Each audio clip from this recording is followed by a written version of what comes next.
क्या आप एक कहानी सुनेंगे?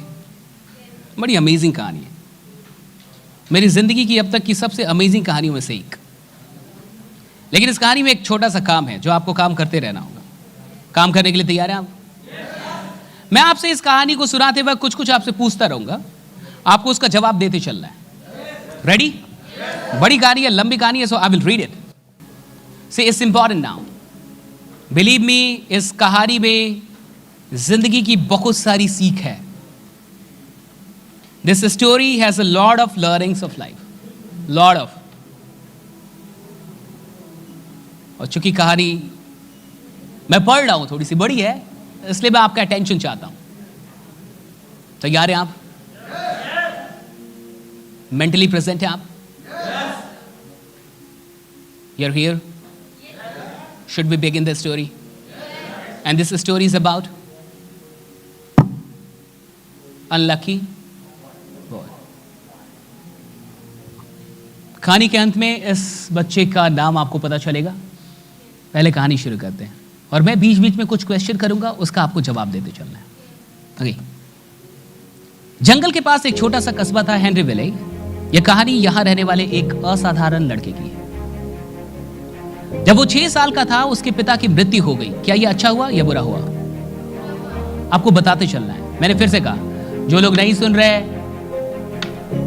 You have paid, you are giving your time, and if you don't learn, you will be a great loser.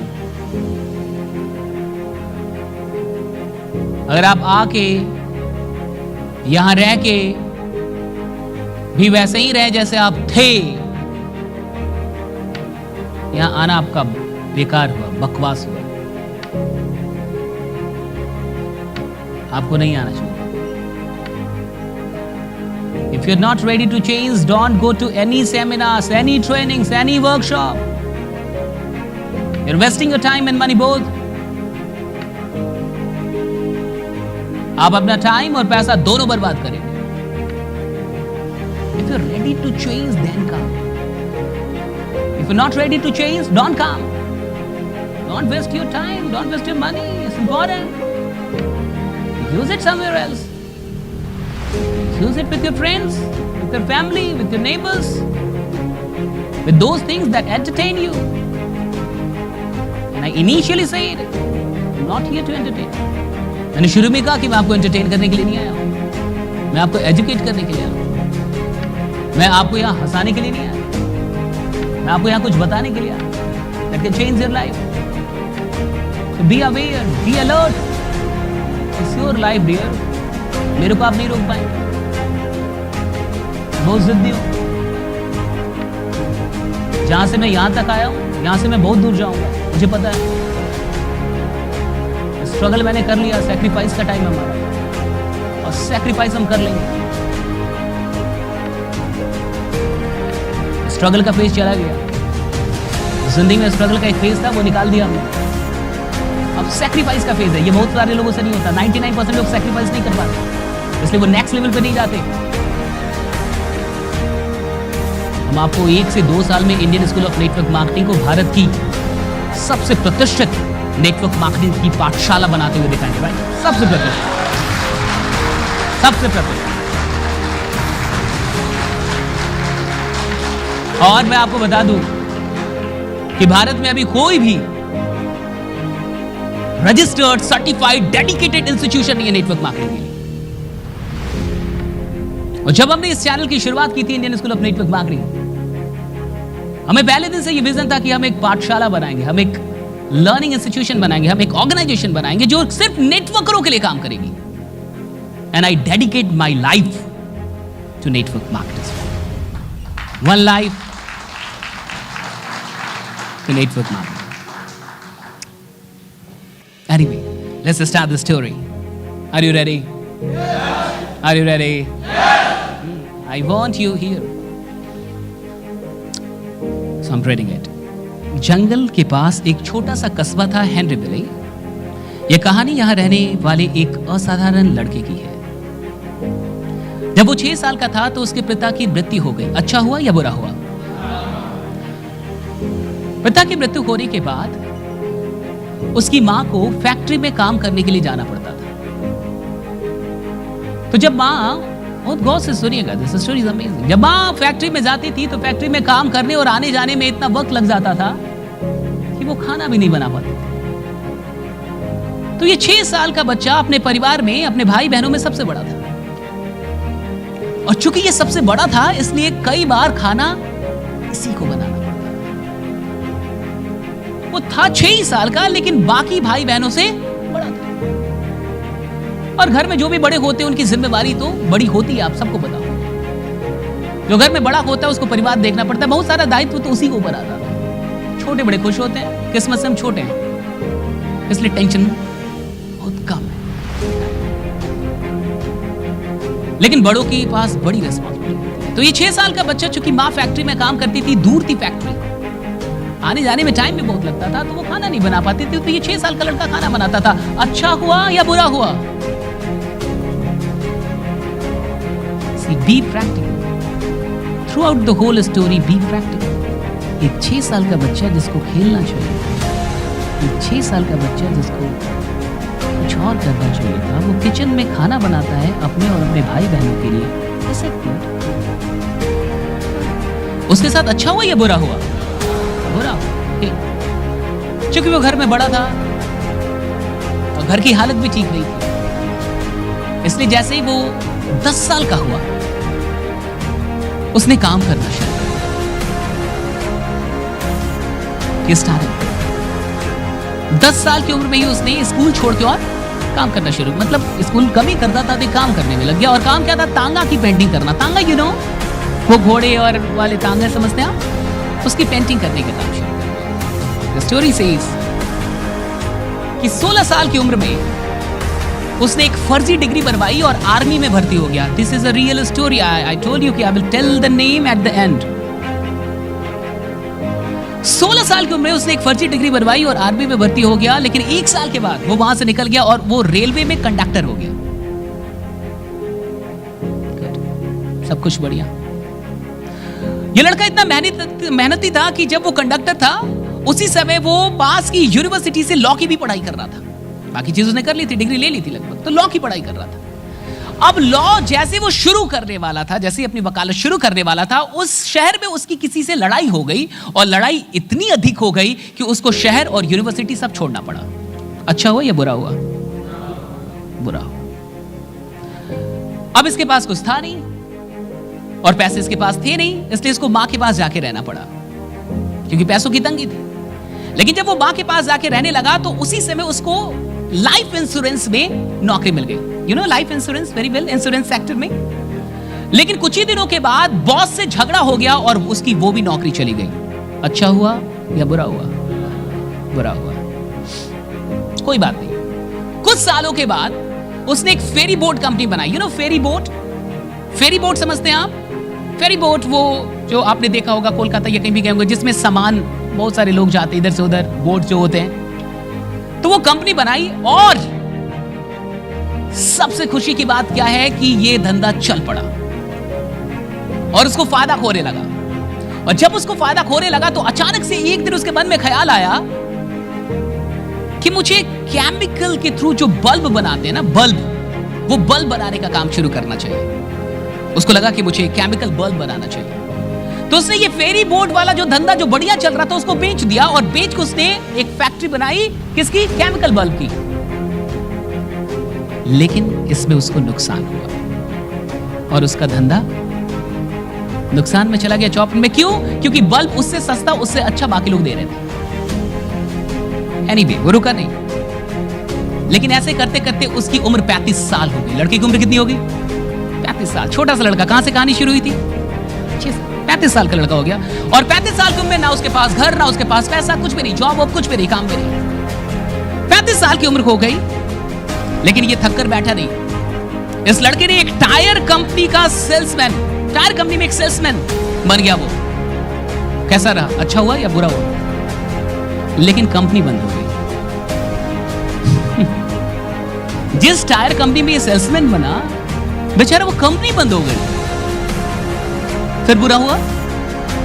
Next 40 साल की उम्र में वो शेल के जीएम से मिला। शेल बहुत बड़ी ऑयल कंपनी, पेट्रोलियम कंपनी, वो उसके जीएम से मिला। और जब वो उसके जीएम से मिला तो 40 साल के इस इंसान में काम करने की भूख को देख के वो जीएम बड़ा प्रभावित हुआ और उसने इसको एक पेट्रोल पंप दे दी। क्या दे दी? बड़ा प्रभावित हो गया। 40 साल के इंसान में काम करने की जो भूख थी, जो तड़प थी, उस तड़प को देख के वो दीवाना हो गया। उसने एक पेट्रोल पंप इसको दिया कि लो तुम काम करो। पेट्रोल पंप तुमको दिया, तुम्हें काम करना है, काम करो। पेट्रोल पंप दिया। लेकिन उसी समय अमेरिका में मंदी आ गई और पेट्रोल पंप बंद करना पड़ा। अच्छा हुआ या बुरा हुआ? फिर बुरा हो गया इसके साथ। पेट्रोल पंप बंद कर दिया। लेकिन जो भी हो, उसी साल दोबारा से पेट्रोल पंप शुरू हुआ, सेल कंपनी फिर से शुरू हुई, उसको फिर से एक पेट्रोल पंप दिया और कहा कि हम आपसे किराया भी नहीं लेंगे, सिर्फ आपको जितनी भी पेट्रोल बिकेगी उसका कुछ % हमें देना है। ठीक है। दूसरी बार धंधा शुरू किया। इस बार इसने एक और काम किया कि जो भी गाड़ियां आती थी पेट्रोल लेने के लिए, इसने साथ साथ कुछ डिश बना के और उनको खिलाना शुरू किया। मतलब डिश भी कुछ देने लगे, खाने का चीज। तो लोग आते थे कहीं कहीं से, तो खाना भी कुछ खा लेते थे। उसमें से एक डिश इसकी प्रसिद्ध हो गई और वो धीरे धीरे चर्चे में आ गई और धीरे धीरे पूरे शहर में बाकी जगहों पे इसका नाम होने लगा कि एक बड़ी अमेजिंग सा वो डिश बनाता है। और धीरे धीरे ये डिश इतनी प्रसिद्ध हो गई कि इसको लगा कि अब मुझे पेट्रोल पंप का काम छोड़ के एक रेस्टोरेंट खोल लेना चाहिए। और इसने यही किया। पेट्रोल पंप का काम छोड़ के इसने अगला काम क्या किया? इसने रेस्टोरेंट खोल लिया। रेस्टोरेंट खोला, वहां तक तो ठीक था, लेकिन बगल में एक और होटल था। बगल में एक और होटल था। तो आप जब कुछ खोलते तो आप बोर्ड लगाते उसके लिए, हाँ, एडवर्टीजमेंट का या कुछ भी बिलबोर्ड ये सब लगाते ना। उस बोर्ड को लगाने में झगड़ा हो गया और झगड़ा इतना अधिक हुआ कि गोलियां चल गई और गोलियां चली तो इसका साथी मर गया। अच्छा हुआ या बुरा हुआ? सर बुरा। और फाइनली जब गोली चल गई, साथी मर गया, तो क्या वो रेस्टोरेंट चलेगा? बंद हो गया। 4 साल के बाद, कितने साल के बाद? 4 साल के बाद ये इंसान हार नहीं मारा, इसने फिर से रेस्टोरेंट शुरू किया, ये सोच के कि धंधा अच्छा चलेगा। और इस बार इसने रेस्टोरेंट के साथ साथ मोटेल समझते जहां लोग रुकते हैं, तो मोटेल भी शुरू किया। मोटेल एंड रेस्टोरेंट दोनों अगल बगल, मोटेल यहां पे, रेस्टोरेंट यहां पे। लेकिन उस मोटेल में बहुत भीषण आग लग गई और आग इतनी भीषण थी कि रेस्टोरेंट भी जल गया। अच्छा हुआ या बुरा हुआ? फिर बुरा। देखते चलो, अभी कहानी बाकी। खैर, अब तक इस आदमी को अपना पैशन मिल चुका था। क्या मिल चुका था? पैशन पता चल गया था। पैशन किस चीज में था? कुकिंग में। उसको पैशन मिल गया था। उसने सोचा कि कोई बात नहीं, मैं और भी बड़ा रेस्टोरेंट खोलूंगा। और आगे चल के उसने थोड़े दिनों के बाद फिर से एक रेस्टोरेंट खोला, बड़ा रेस्टोरेंट खोला। अभी रेस्टोरेंट का काम शुरू ही हुआ था, तब तक वर्ल्ड वार 2 शुरू हो गया। और जब विश्व युद्ध दूसरा वो शुरू हुआ तो फिर मंदी आ गई, फिर काम चौपट, फिर काम निकल गया, फिर से रेस्टोरेंट। फिर उसको बहुत घाटा हुआ, घाटे में सब कुछ बेचना पड़ा। अच्छा हुआ या बुरा हुआ? वर्ल्ड वार 2 भी उसी समय आ गया जब इसने रेस्टोरेंट खोला। एनीवे, अब इसने सोचा कि मेरे पास पैसे तो है नहीं, अब मैं करूं क्या? खैर, इसको एक चीज मिल चुकी थी कि ये कुछ अच्छा बनाता था। एक डिश थी तो फेमस हो चुकी थी, जो लोग चाहते थे। उसने सोचा कि अगर मैं इसकी रेसिपी बेच दूं तो बेचने के बाद मुझे कुछ पैसे मिल जाएंगे और जब पैसे मिलेंगे तो मैं फिर से रेस्टोरेंट खोल सकता हूं। इसने यही किया। ये लोगों तक पहुंचा कि मेरी रेसिपी ले लो, मेरी रेसिपी ले लो, लेकिन कोई इंटरेस्टेड नहीं था इसकी रेसिपी लेने में। 1009 शेफ, रेस्टोरेंट, होटल के मालिकों से मिलने के बाद एक इंसान ने इसकी रेसिपी खरीदी। और 1009 लोगों से मिलने के बाद, रिजेक्शन मिलने के बाद, जब एक इंसान ने इसकी रेसिपी खरीदी तो उसके देखा देखी में जब उसका धंधा बढ़िया निकलने लगा तो और भी लोगों ने इसकी रेसिपी खरीद ली। इससे इसके पास फिर से पैसे आ गए और फिर से इसने अपना रेस्टोरेंट खोला। और इस बार इसने रेस्टोरेंट बड़ी अच्छी जगह पे खोला, अच्छी जगह पे, हाईवे पे खोला, लोकेशन हाईवे पे, और बड़ी अच्छी लोकेशन पे खोला, हाईवे पे बड़ा सा रेस्टोरेंट खोला। लेकिन इससे पहले कि इसको फायदा होता, इसका धंधा बढ़िया चलता, हाईवे 7 किलोमीटर पहले से मोड़ दिया गया। अच्छा हुआ फिर से बुरा हुआ। हद होता है बुरा होने का, राइट? अब ये हाईवे था, यहाँ पे इसने रेस्टोरेंट खोला, बहुत अच्छा लोकेशन था, चल रहा था। लेकिन इससे पहले कि इसको अच्छा चलता मुना, तब तक 7 किलोमीटर पहले से हाईवे का रास्ता मोड़ दिया गया। अब ये लोकेशन बेकार हो गई, बकवास हो गई, इसको फिर से इसको बेच के घाटे ओटे में, और फाइनली इसके पास अब कुछ नहीं बचा। अब इसके पास एक पुरानी सी फटीचर सी कार थी, और एक वाइफ थी, और एक कुकर था, और एक गैस था। इसने कार की डिक्की में गैस रखा और कुकर रखा, और वाइफ को लेकर निकल गया, और शहर शहर घूमता था, होटल के मालिकों के पास जाता था, और वहां बैठ के होटल के मालिक को अपना डिश बना के खिलाता था। और अगर होटल के मालिक को डिश पसंद आती थी तो कहता था कि 2-3 दिन और रुक के आपके और भी जो लोग आते होटल में उनको खिला के देखो। तो बोलते थे हाँ देखो। तो वो वही रुक के और भी लोगों को खिलाता था जो होटल में आते थे, और अगर उनको भी वो डिश अच्छी लग जाती थी तो वो होटल के मालिक से बोलता था मेरी फ्रेंचाइजी ले लो। लेकिन ये फ्रेंचाइजी लेने का काम इतना अपमानजनक था उसके लिए, ये कहता कि फ्रेंचाइजी का काम इतना अपमानजनक था कि कई बार लोग हमें होटल में रुकने भी नहीं देते थे, हमें अपने कार में पति पत्नी को सोना पड़ता था।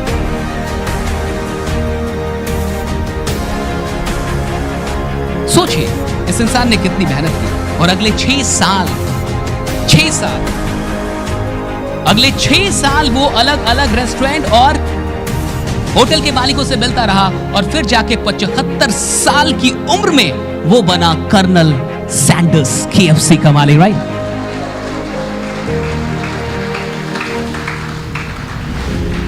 एट द एज ऑफ 75, 6 साल वो और दौड़ा, 6 साल वो और गया होटल के मालिकों के पास, और जब वो 75 की उम्र में पहुंचा तो उसका पसंदीदा बिजनेस चल पड़ा, और KFC पहली ऐसी दुनिया की फूड चेन बनी जिसके दूसरे देशों में चेन बने, पहली फूड चेन पूरी दुनिया में जिसके दूसरे देश में चेन फैले। और 1960 तक यूके, जमैका और ब्रिटेन, कई मैक्सिको, कई जगहों पे इसके बहुत सारे ब्रांच फैल चुके थे।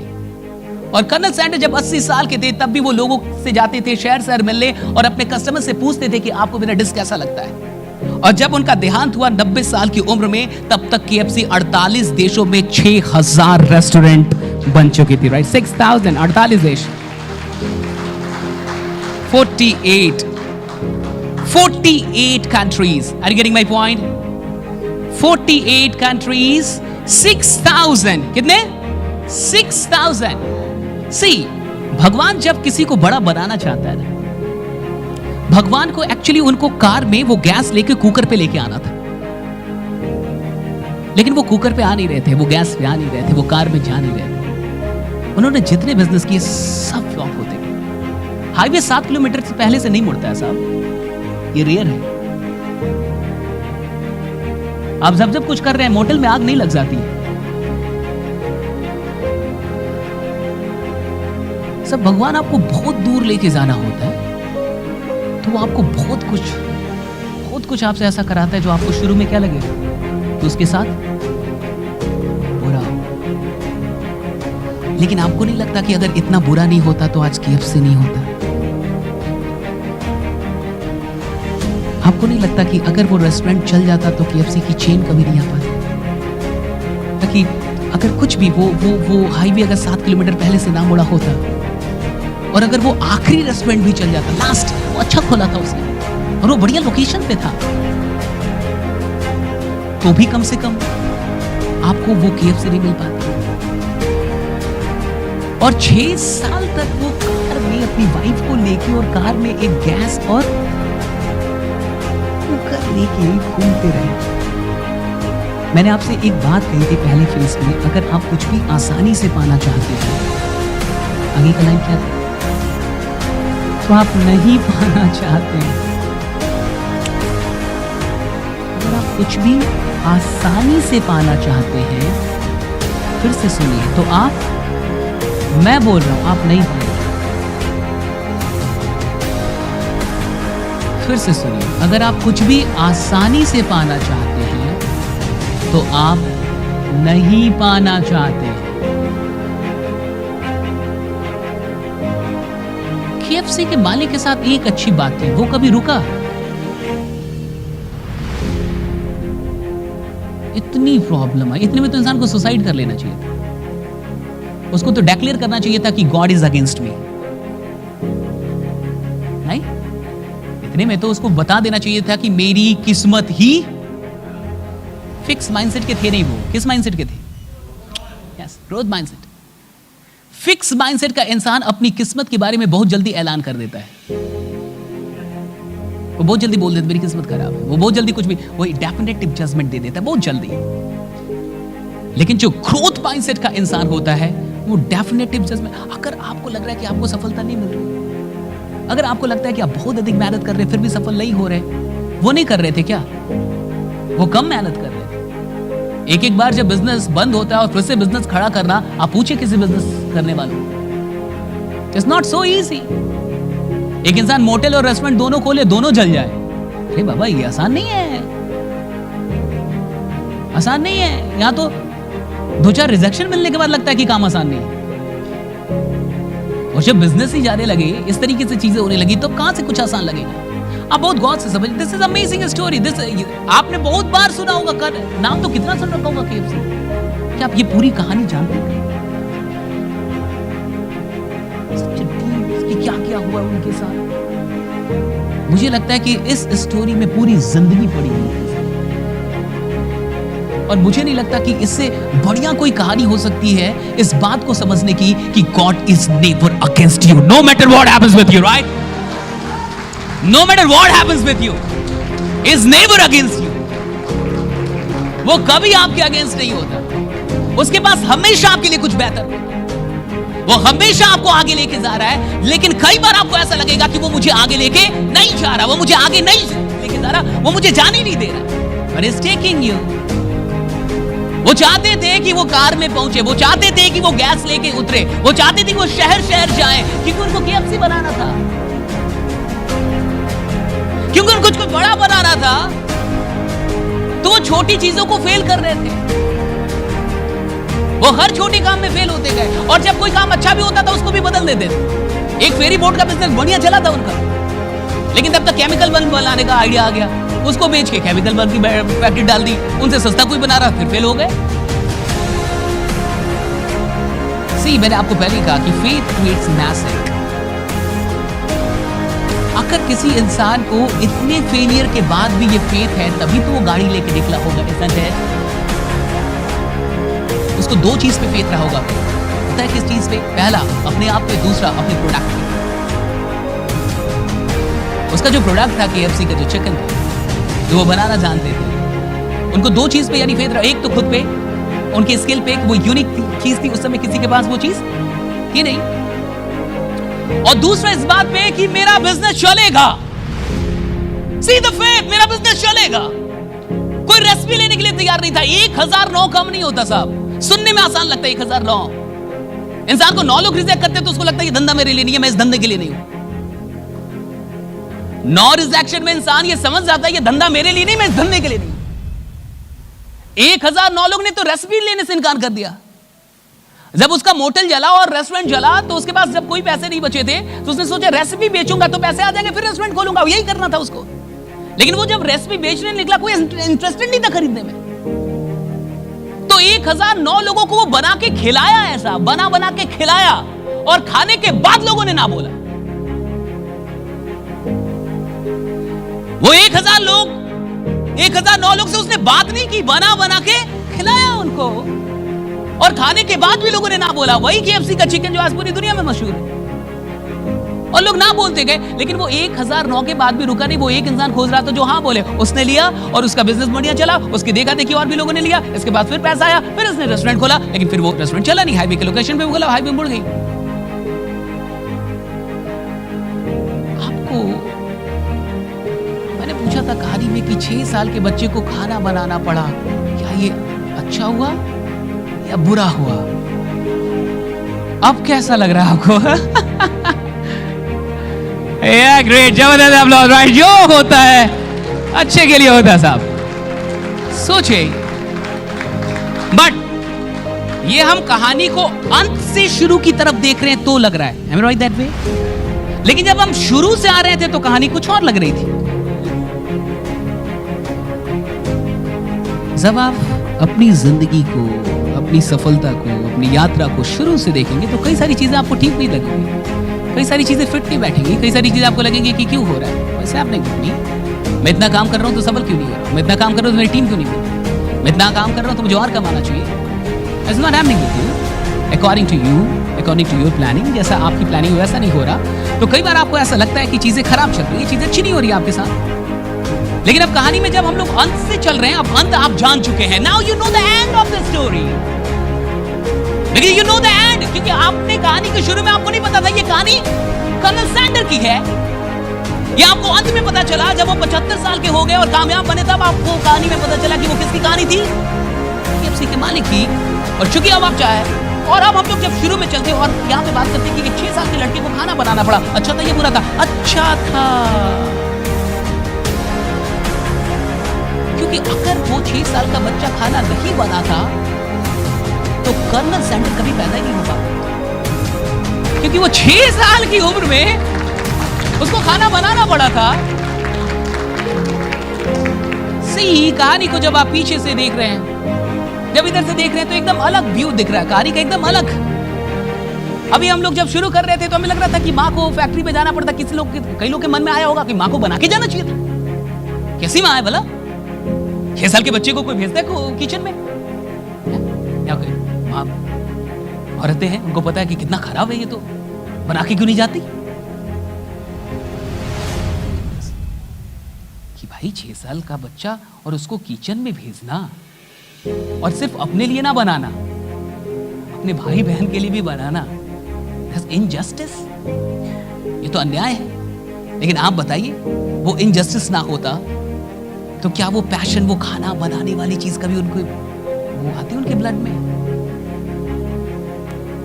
तो विपत्ति में जो चीज भी आपके ऊपर आई है और आप जो कुछ भी कर रहे हैं, उसका आगे चल के कुछ बड़ा फायदा निकल सकता है, कुछ ना कुछ छुपा हो सकता है, अगर कहानी का एंड हो पाए तो। कंडीशन इज दिस, क्योंकि बहुत लोग तो एंड होने नहीं देते ना। इसका एंड ऐसे भी तो हो सकता था कि मैं सुसाइड करने जा रहा हूं, तो हमारे पास ऐसी कोई कहानी नहीं होती, क्योंकि ऐसी सैकड़ों कहानियां होती हैं जहां कहानी का एंड लोग अपने तरीके से कर लेते हैं।